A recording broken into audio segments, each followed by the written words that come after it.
chong na ula pen im yang na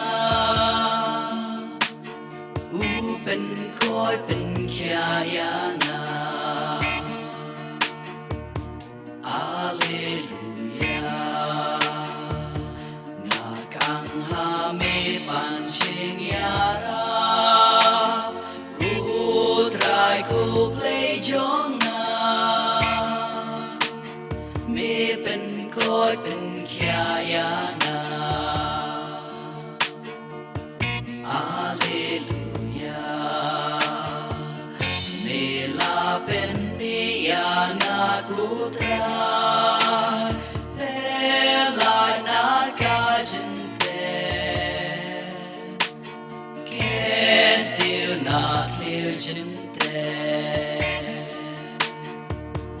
Alleluia ngan roya ro yu trai chong ula pen im yang na pen khoi pen kya yang na Alleluia tu wai ki sam ya ro trai pi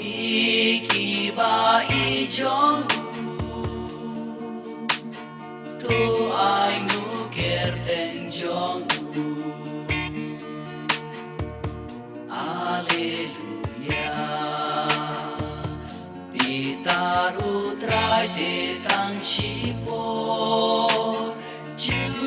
nom u ya le i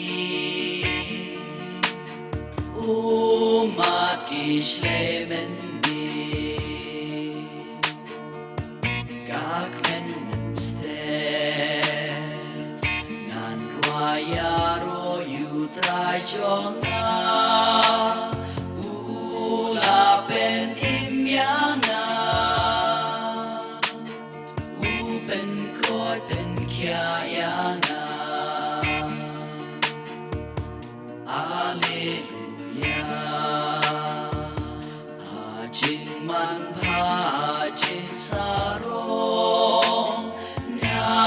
la per khat na o enom don ba la yang na nan skem chu no a ka ching i jong me ku tra na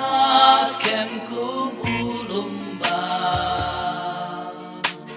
mar burik ma jong